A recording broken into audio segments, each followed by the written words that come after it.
ladies and gentlemen. My name's Jeremy Laurin, and it's a real honor and a privilege for me to be here with you today at York University's beautiful Glendon campus to celebrate this TEDx event on the subject of impact and why impact matters. And I've chosen to frame my talk today around the subject of impact and how I relate to it during my life and my career as an entrepreneur. So here's how my story begins. This is a bright, spry, young Jeremy Laurin, 5 years old, my first gig up on a stage in front of a bunch of people. This was my ring bearer job at my aunt and uncle's wedding. You see, I come from a family where I was raised to take chances, to think differently about things, and my mom and dad always encouraged me to challenge conventional issues. And so I started thinking about that and thinking about this subject, and I got to thinking, my mom and dad were both entrepreneurs. My sister and I grew up in a house with two small business owners. And so we kind of saw the fast-paced life of what it meant to be in business and to be interacting with people on an everyday basis, and how really different that was from our friends who had moms and dads that were working in more conventional jobs. Our house was a different place. You heard in the opening, I'm a drummer. I had an opportunity to have a band. My mom and dad were always really cool about us being able to hang at the house and practice there. I guess they thought that way they knew how to take or keep an eye on us. So my house was kind of this congregating place that my sister and I had a great deal of fun in growing up, and that really helped shape me at an early formative age into the person that I am standing here today. So on the subject of impact, the first thing I did when I started thinking about this talk today is I went to Google Images, and in the tens of millions of images that are in that Google Images repository, that's the #1 result. That's the first image that comes back to you when you type in the word impact. This fist punching its way through a bag and the bag exploding on the other side. That's the #1 image. That's a bit of a contrast compared to what I've just described to you in my opening. So that got me thinking a little bit more, how does Webster's actually define this word? So there's the top 3 definitions for the word impact. The striking of one body against another, the force or impetus transmitted by a collision, or the effect or impression of one thing on another. So that kind of makes the point, right? The striking of one body against another. I'm glad I'm not that guy. How about the second one? The force or impetus transmitted by a collision. Again, pretty straightforward, right? 2 cars smashing into each other. That's impactful. That makes a statement. But how about that third one? The effect or impression of one thing on another. That's quite different than the first 2. So how about that image? A mother with her new baby. Again, the effect or impression of one thing on another. Anybody know that guy? Either one of them? So this fella here is a guy named Michael Pinball Clemens. He's a retired Hall of Fame football player, and I've been very honored to know Mike for a number of years now and to call him a friend. And that guy standing beside him is Mayor Frank Scarpetti, the mayor of Markham. Now, there's a great candid image, right? Neither one of them really knew it was happening, particularly the mayor. Think about that definition, the effect or impression of one thing on another.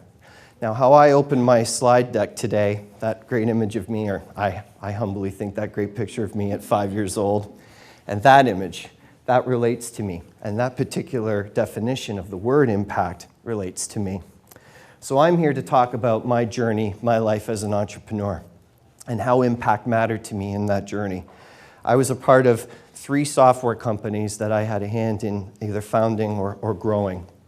And I often say when asked, I crammed 3 30-year careers into 3 5-year windows. So that's why I have all this gray hair, and that's why I look very different than the guy in that opening picture. But what an awesome journey for me. An opportunity at about 20 years of age to sit down again with my mom and dad, who were both small business operators, and say to them, you know what, I'm not going to go to school, at least not yet. I want to try something different. I want to take all of the things that I learned growing up in this house with you and Dad, and I want to try something. And if I fall flat on my face, so be it. I think the lesson will be amazing. So I got to travel all around the world. I got to live in foreign jurisdictions. I got to hang out with people that spoke different languages, that came from different cultural backgrounds, different heritage, different ideas. And I got to build a company from the ground up. And I got to do that a couple of different times. So my first company was a company that sold essentially an application to allow you to deliver languages. So by design, we were working in jurisdictions where we were selling and working with people who didn't speak our language. And we had to be able to help them understand how we could cross cultural divides by using this tool to allow a bunch of people from a bunch of different walks of life enjoy something all together at the same time. Very, very impactful. So a subject that I often talk about, a theme when I'm working with entrepreneurs now, is this theme of resonance. You hear about this term every once in a while. Sometimes people use it. I've learned that you often don't recognize the power of resonance or resonating with people until after the fact. And the real trick is to be able to be present in the moment and understand it when it's happening. This ability to share an idea, to resonate with somebody else, I believe creates impact. And that really threaded nicely to me all the way back through my life up to today. So being in a home where I was encouraged to share ideas, think differently, I was encouraged to try music if that's what I wanted to do, try business if that's what I wanted to do, that the world would be out there waiting for me when I was finished. I could always go to school, and I did, by the way, which made my grandma really, really happy that I did go to school. So what have I accomplished so far? When you get to do what I get to do now in my current role, working with young budding entrepreneurs, this topic often comes up, right? But all the shiny things. We all have an idea, and I did too at 20 years old, of what was really going to happen if I was fortunate enough to succeed in my gig building a company. But this is what I often tell people. So all I've really accomplished so far is the ability to work with people that I'm inspired to be by. That's really all it does for you. It creates and affords an opportunity like this exchange here, for a group of people to come together in a room and share some ideas, hopefully inspire each other a little bit, cause us to think differently. That's a version of impact. So the ability to go off in your life, wherever it is that you're going after today, and be only with people that you're inspired to be by, you can actually change the world. So here's my slide. These are my favorite people. These are people I talk about an awful lot whenever I get an opportunity to talk about them. So the first one. And I'll go ahead and I'll load up the second one because I think they play off each other quite nicely. So there's Steve Jobs, rest his soul. There's Mark Zuckerberg. Two iconic figures, both on the cover of Time magazine. Pretty awesome accomplishment in its own right.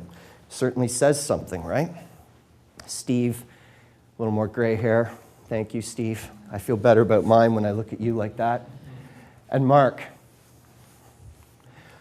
What about this guy here? Perhaps a little less known. That's a guy named Biz Stone. And Biz and two friends founded a company called Twitter.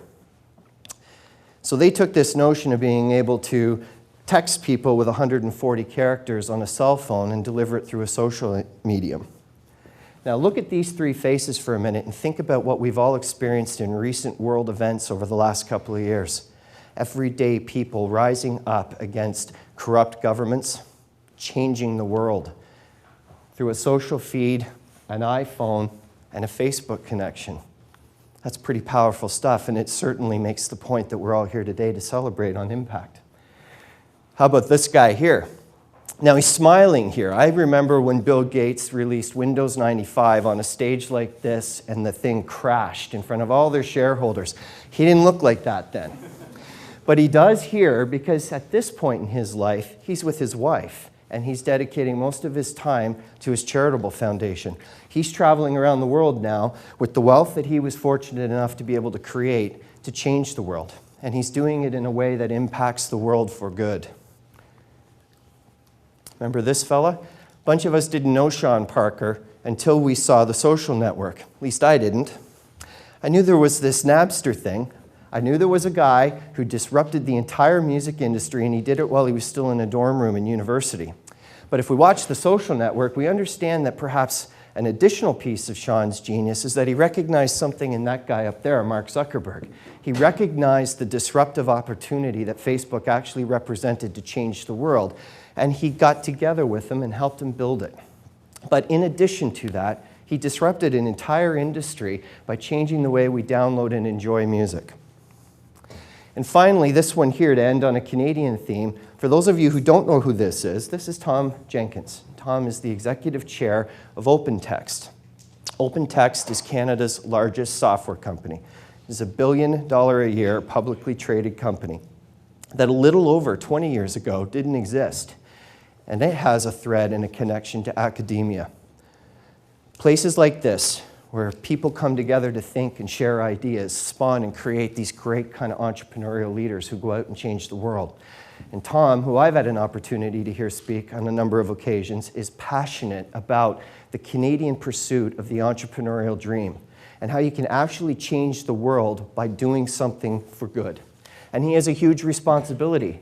He's running the largest software company in this country.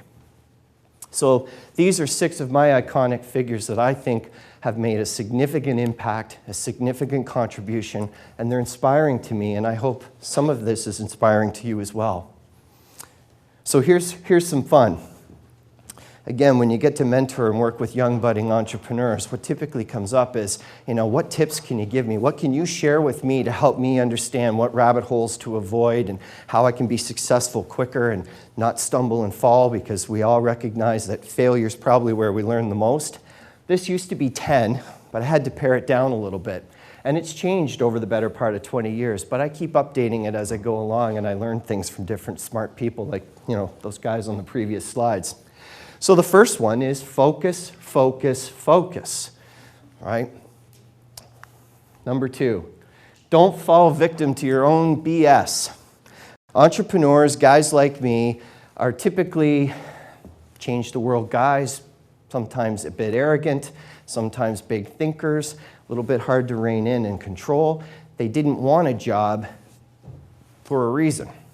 And it's very difficult not to fall victim to your own BS. Remain humble. Stay focused and don't fall victim to your own BS. Say it in 30 seconds or don't say it at all. Now, I'm fortunate because the organizers of TED today gave me 12 minutes to land all of this with you guys. But typically speaking, you want to do it in 30 seconds, right? The classic elevator pitch we've all heard about. Remember, nobody will give you money. The best and most noble pursuit in business, and the way I started, go out and find a customer. Build something with a real value proposition and find somebody that wants to pay you for it. That's what my mom and dad did as operators in all of their businesses that I was fortunate enough to be around as I was growing up. They built something that had monetary value. They went out and they found customers. Always act like a startup. So what I believe Steve Jobs' lasting legacy to Apple is he built what is now the largest company in the world. It's bigger than General Motors, bigger than GE. But it has a fostered culture inside of it about innovation. It thinks and acts and behaves like a startup, and it's never ever lost its ability to do that. So my story ends the way it began. A picture of Jeremy.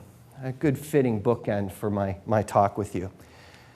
Perhaps not quite as cute as that version of Jeremy, but nevertheless, that's me. And what I like about this picture, a bit like my picture with Mike earlier on, is I didn't know this shot was being taken. I had no idea that this was a moment that was being captured by a photographer. But I do remember this conversation, and I do remember talking to these 2 gentlemen, and I do remember what we were talking about. And I believe we were in a room trying to change the way things were done, forcing people to think differently about whatever we were there to discuss that particular day, impacting the world and trying to make a difference. And that's the thought I'll leave you with today, and I want to thank you again for giving me this opportunity to share my thoughts with you on impact, why impact matters, and how that's relevant to my life as an entrepreneur. Thank you.